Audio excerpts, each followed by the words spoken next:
Coming up, an update on executive orders that affect federal workers. NFFE-IAM is here to sort it all out. And it's Disability Awareness Month as Guide Dogs of America gears up for its biggest fundraiser of the year. Activate Live starts now. Activate your voice. Activa tu voz. Activate it now. Speak up. Speak out. Get involved. Get involved. Engage-toi. Take action. Aktiviere deine Stimme. We're union and we're proud. Welcome to Activate Live. I'm Tanya Hutchins coming to you from Machinist Union headquarters in Upper Marlboro, Maryland. Today, we're going to tell you about the White House executive orders that go into effect today. But first, Sherwin-Williams. IAM Local 708 members are on an unfair labor strike against Sherwin-Williams in Andover, Kansas. 90 machinists hit the picket line this past Sunday to demand a fair contract that offers safe working conditions.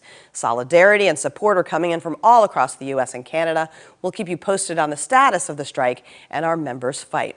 We'd also like to show solidarity for IAM Local 2704 members in Williston, Vermont, who were on strike at Velan Valve. We are with you. Hang in there.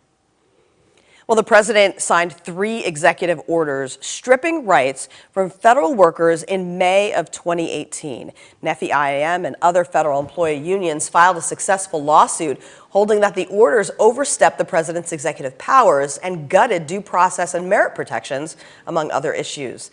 The administration appealed the ruling, and unfortunately, the executive orders can go into effect as early as today, October 2nd.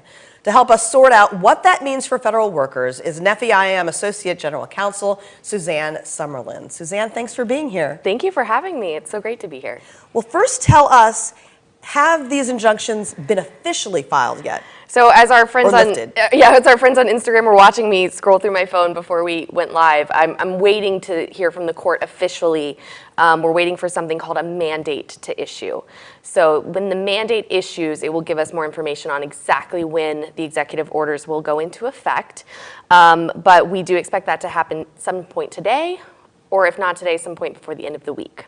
So when this happens, what does that mean for federal workers? What are the effects? So the effects are going to vary depending on where you are in your collective bargaining agreement, depending on where you are in your bargaining process. So that is going to be a case-by-case assessment. And the first thing that we're going to tell folks to do when they are looking at, if they're getting a notice from management that says, you need to come to the table and bargain, or a notice from management that says, we're taking away your office space effective on whatever date, the first thing you're going to want to look at is your contract, your CBA, to make sure that, to see where you're at in that process. Because some of these things can go into effect while your contract is in power and some of them can't. Now, there was a rally recently that you were at. Tell us a little bit about that. This was a fantastic rally. It was, we did this last week out right in front of the Capitol building. Here you go, you see Erin, she's a Forest Service worker for NFFE-IAM. She stood up and spoke very bravely about some of the ways that this hostile administration is treating her and her coworkers at the Forest Service. Our Secretary-Treasurer, Dave Stamey, was there as well. He gave an impassioned speech. You can see federal sector unions from all across, the labor movement were there. We are rising up, IAM, NFFE. We had a great turnout. And what was so interesting and historic about this rally was we started the day with House Speaker Nancy Pelosi. And she stayed pretty much on message. But as we went throughout the day, every lawmaker that came up kind of gave us a little bit more breadcrumbs about, oh, something's happening today, 4 p.m. today, we're talking about impeachment. And then the impeachment investigation announcement dropped almost right when we ended the rally. So it was a very historic moment for NFFE-IAM to be there. Now, lots of locals are going to have questions as this comes down, either today or by the end of the week, as you said. What are some of the guidelines that the locals should follow once this happens? Well, so as you can see here on the screen, you want to assess the status of your CBA. That's the first step. Is your CBA subject to reopener? When is that reopening period? Have you been on a rollover for the past 3, 6, 9, 12, 15, 20 years? Wow. What is the status of your CBA? That's the first thing, because that's going to determine, with your legal team and with your business representatives, what steps you can take and which ones you can't. And all you non-union people out there listening, CBA is collective bargaining agreement. Oh, you caught me. I promised to speak in layman's terms. Right, the contract. Okay, so, and prepare to lose your office space. One of the big things about these executive orders is that President Trump is asking agencies to not allow unions to be present on the work site and not allow unions to have office space, even when it's been collectively bargained for. So that's something you want to think about. Is there an IAM Grand Lodge nearby? Is there a friendly place that you can go? Is there one of our partners, or can you guys pool resources? You might need to start thinking of creative solutions. And you want to talk to labor relations about how you'll conduct representation work. We are still required by the statute to represent our members. So that obligation does not go away just because we are maybe kicked out of the office space or because somebody might lose official time. So we still have this obligation under the law, and we don't want to run afoul of that. So what we need to do is talk to your LR department about how are you going to handle wine garden issues if you lose your official time? When are they going to have, your employees still have a right to a representative in a disciplinary meeting. So when is that going to take place? Is HR going to be here after work? Are y'all going to come in on Sunday? These are pointed questions that need to be answered. They have to work that out. Right. You want to protect financial and sensitive information. Union officials know that we have obligations to the Department of Labor, to the IRS, to keep certain documents, confidential, private documents, sensitive documents.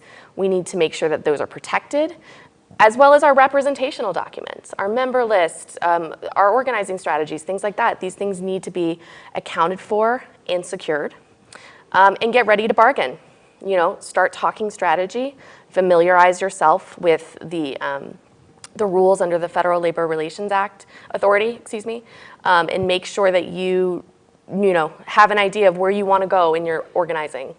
Speaking of that, how do we move forward? What's next? Yeah, prepare, adapt, and organize. So this is all the prep work that needs to be done and probably, hopefully, has been being done for a few weeks now. And now it's time to adapt. Federal sector organizing has a different model than the private sector. We use official time, we do things certainly a little bit differently. It might be time to rethink that or to start thinking about different ways of representing federal workers. And organize, build power. All things are possible through building power. I noticed on your website, on the NFFE-IAM website, that these tips and these guidelines are actually downloadable. Yeah. And it was pretty easy to find from the homepage. So Great. Thank you for doing that. Thank you, Brittany and Ty. We're there. Brittany Holder, yes. Right. That's great. Is this the end of the issue? A lot of people are thinking, why can't we appeal again? Right. How is the appeal process set up? Have we reached the end of it? Essentially, we've reached the end of the legal recourse. We could potentially appeal to the U.S. Supreme Court. That's something that we're still talking about. If we were to do that, it's not likely we would have an answer or a positive response before the end of this administration, assuming that there is an administration change next year. So there's probably not much further we can go with this appeal. However, we did not lose the appeal on substantive grounds. We did not lose based on the fact that we were wrong and the administration was right. All the appeals court told us was that we were in the wrong place. So we needed to go back to the FLRA, to the authority, and start over there. So now we're kind of backtracking, we're taking our case, we're going back to the authority, and we're going to kind of start this slow march through the legal process again. That's a good point for people to know because they may not realize that. Right, so we were only lost on jurisdictional grounds. So substantively, Judge Ketanji Brown Jackson's decision initially vindicating the rights of federal workers was still correct. We still believe that that was correct. And we're going to bring that case to the authority and hopefully they see it our way. But of course that is tricky because the authority members are appointed by President Trump and this is an order from their boss. So, I don't know about you guys, but sometimes, if you're in a position and you got to say no to your boss, especially if your boss is President Trump, it might be a little difficult. So we'll see how it goes. Any other advice for locals? What's your message to them? But our message is to, if this makes you mad, be mad and organize. Be productive about it. You should be mad. They're coming after your jobs. They're trying to make your life more difficult and they're trying to ensure that the rights that you have today are not passed on to the next generation of non-political civil servants. You know, there's honor and dignity in that work, and you know, you guys should stand up for yourselves, stand up for each other, organize and build power. I'm so glad that rally happened last week because so many federal workers were out there making their voices heard, activating their voices. Yeah. So let's hope that continues. Yes. With activism. Thank you so much. Thanks for having me. Suzanne Summerlin from NFFE-IAM, Associate General Counsel. So thank you very much. Well, you too can join the conversation. You can comment, like, and share. You can do that on Facebook, Twitter, or YouTube. And just let us know what you think. Comment now to activate your voice about the executive orders and their effect on federal workers. You can even comment anytime, even during the replay. Well, we recently told you a few weeks ago how Guide Dogs of America is expanding. Did I miss a comment, Joe? I did. I'm going to go backwards just for a minute. See, we can do what we want on this show. See, Brian Steinbeck says solidarity with all federal workers. It is so sad to see you under attack from our own government. So true, Brian. Thank you for commenting. We appreciate that. Jim Price says, thanks, Suzanne. You do a great job. So thank you, Jim. She's smiling. All right. Well, as I started to tell you before, we recently told you how Guide Dogs of America is expanding into new areas of service for veterans with post-traumatic stress disorder or PTSD. Well, now our favorite charity is getting ready for several big events taking place in Nevada next month, 3 days of peace and pups. But before we even get to that, it's Disability Awareness Month, and Outreach Coordinator Zach Gitlin joins us now, along with recent graduate Jill Anderson. Welcome, Zach and Jill. How's it going, guys? Hi. Thanks for having us on, and we're joined by Jill's guide dog, Kirby. You guys look great. I feel like I need to change. We're ready for Woofstock. Oh, that is awesome. Well, first, Zach, tell us a little bit about Disability Awareness Month and how it started. So Disability Awareness Month is actually Disability Employment Awareness Month. That's how it was started, and it was started to put an emphasis on employers hiring people with disabilities in the workplace. It's now kind of evolved into just an overall Disability Awareness Month where it's not too much tied to employment, but it still does circle back to that. Actually, you know, however much we agree or disagree with the Secretary of Labor, Acosta, he did have a good quote on Disability Awareness Month. He said, "Every day, individuals with disabilities add significant value and talent to our workforce and economy. Individuals with disabilities offer employers diverse perspectives on how to tackle challenges and achieve success. Individuals with disabilities have the right talent right now." And that's the theme of this month, is that it's the right talent right now. And just because somebody has a disability doesn't mean that they're worse at things or things are harder for them. It just means that they have to do some things differently. And that's what we're in the business of doing. We're in the business of empowering these people to live their lives more confidently, independently, and with more freedom. So there's no one that's better equipped to talking about how one of our guide dogs has done that than my friend here, Jill, with her guide dog, Kirby. Yes. Hi. How are you? Hi, Jill. Thanks for joining us. Now, did you just graduate? I've had, let's see, about a year and a half, almost coming up on 2 years, and it's flown by. So Wow. I feel like it was just yesterday. It's made such a difference in my life. So how has Kirby changed your life? Well, I have a family inherited disease called retinitis pigmentosa, and with a few other things. And over the course of years, as it takes over, a person loses their confidence and independence. And I didn't know that until I started staying home and not wanting to go out and actually not being able to work as much. And I do a lot of interaction with children and people out in my workplace. And so I was starting to stay in. And when I heard about Guide Dogs of America, the two words confidence and independence, I said, well, how did they know? You know, and they knew. And what's happened with Kirby now, what he's done for me is brought back my confidence to go out and independence by myself. I mean, as things as simple as go to the bathroom. I can find the bathroom with my guide dog, but in the workplace, it's just been a miracle over and over every day. I could talk about it all day long because he's given me back my life. Now, when I go work with kids or I go work in programming, I just think immediately of a moment this past 3 months ago in a program. I had to go fix something, and I said, dude, we got to go.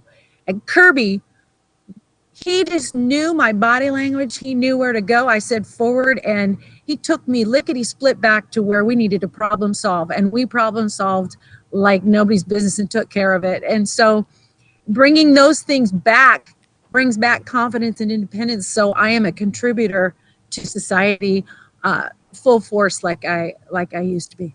I am so glad. That makes my day. We actually have photos from a recent graduation. Jill, can you go back to what it felt like when you were walking across that stage when it was your turn? It felt like inside I knew my life was about to change. I knew that I was getting ready. When I say forward with Kirby, I knew that from then on, it would be forward to the adventures of my life. Every day was going to be great. And it was moving forward into getting back what I had lost. And such gratitude toward everyone who has donated, who has raised a puppy, who's been a part of this organization. It just all came at once. And it's hard to find the words, so I tend to just talk about it all the time. Oh, that's wonderful. Thanks for taking us back down memory lane. Zach, I know it costs a lot to raise these dogs and train them. I think it's more than, what did you say, more than $40,000. Tell us a little bit about the events that you have coming up over the next month or so. So yeah, Woofstock is a 3-day celebration of all of the hard work that the machinists put in for us throughout the year.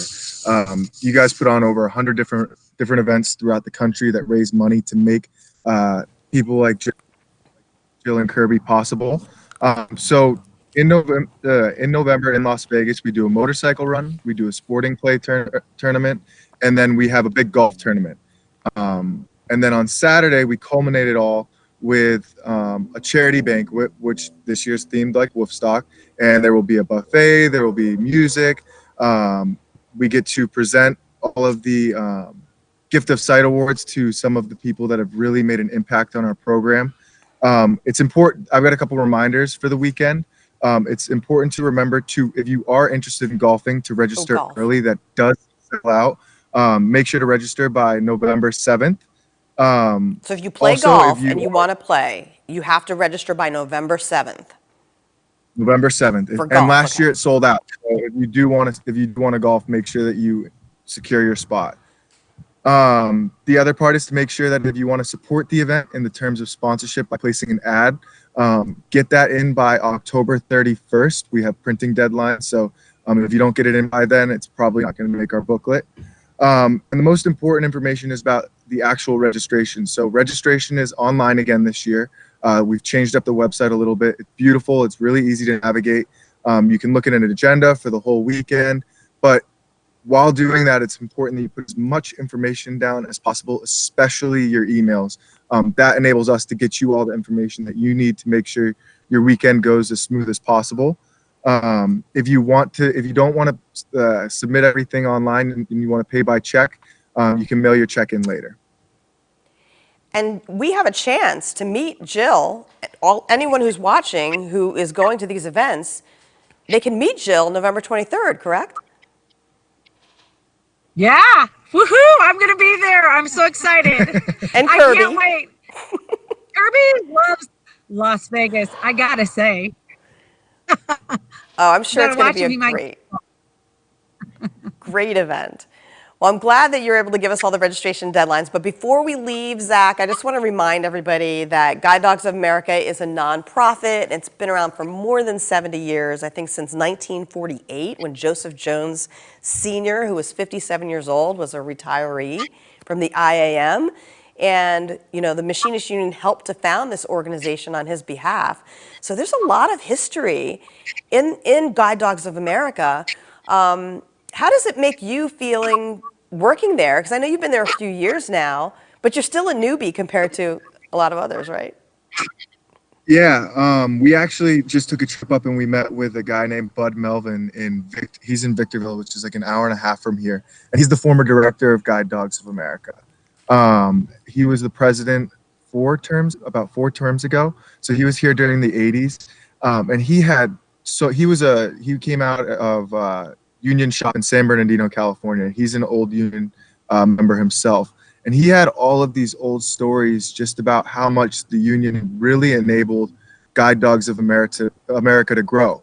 We lean on you guys so much today, but it was even more so back then. I mean, you guys gave us loans when we couldn't make payroll, and the political pull that you guys have given us throughout the past, it's just incredible. And the amount that you guys continue to do that through events each year just is really, really remarkable. I've gotten to travel around the country and meet a lot of people that never even get to meet a graduate like Jill, and they're giving up hours upon hours of their week to support our cause. So we cannot stress enough how much your support means to us. Well, Zach, we can't let you leave without showing puppy cam. You know that, right? Yeah. You have to get the puppy cam on. Okay, so we're going to show puppy cam, and you never know what you're going to see. So we're going to see if we can bring it up. Joe Heckman is our engineer. There it is. Okay, I'm counting 1, 2, 3, 4, 5, 6, 7 puppies in with Mama there. And she's waiting. Is she waiting to like go out for a walk, or is she just taking a break? She's just watching the hallway, seeing who's going by. Oh, she's a good guard dog. Yeah, she's protecting her pup. Oh, that is just adorable. Yeah, I could look at this all day long. Well, we hope that everyone continues in the locals and districts to raise money for Guide Dogs of America. It's such a great cause for both the visually impaired and the blind, and we're just so proud to be associated with it. Anything else you two would like to mention? I think that's it. Thank you. Let's get groovy in Las Vegas. See you in Vegas. Thank you so much. Keep groovy. I don't know any other 70s terms. So what do you think about Disability Awareness Month and Guide Dogs of America's activities? Comment now to activate your voice using live chat on YouTube, comments on Facebook, or by replying to this video on Twitter. You can also comment during the replay. Groovy is the only word that's coming to mind, Joe. I'm not going to say right on, but yeah, right on. Here's a look back now at this week in labor history. On this date in 1935, President Franklin Delano Roosevelt addressed a crowd in San Diego saying, "It is now beyond partisan controversy that it is a fundamental individual right of a worker to associate himself with other workers and to bargain collectively with his employer." All these years later, we still agree with FDR. Well, did you know that the IAM has a community page on our YouTube channel? Just go to the Machinist Union's YouTube page and click on the tab that says Community near the top. You can comment on our posts there about old videos, new labor movies, and more. We just posted the trailer for a new musical about the 1919 general strike in Canada. It's called Stand. Let us know what you think on this page. We now have more than 1,000 subscribers, and if you'd like to subscribe, just hit the red button that says subscribe and then the bell to get notified when we post new videos. Well, if you're a member of the IAM, you can take classes at the Wimpesinger Education and Technology Center in Maryland. And we have some deadlines, though, for you to keep in mind. It's time to register for the following classes. Advanced Communicator class is October 4th. That's the deadline. You can see the whole schedule available online now for 2020 at wimpesinger.iamaw.org. We have state council meetings coming up. Here's a list. October 5th, the Joint Dakota State Council meets in Fargo, North Dakota. October 11th, Michigan Machinists has its fall conference in Jackson. October 12th, Arizona State Council meets in Tempe. October 12th, the Arkansas State Council meets in Little Rock. And the Coalition of Labor Union Women has its biennial conference in Las Vegas. The theme is Coming Together to Change the World. This is the 20th biennial convention. It starts October 15th and lasts through October 18th in Vegas. For more information, check the website, clue.org, and I will be there as an IAM delegate. October 28th and 29th is the Air Transport District 140 Convention, which meets in Victoria, British Columbia. Well, support your siblings. Share this video to local or district page. And thanks to all of you who already do. And I also want to let you know what's coming up next week because it should be exciting. We mentioned a little bit about it so far.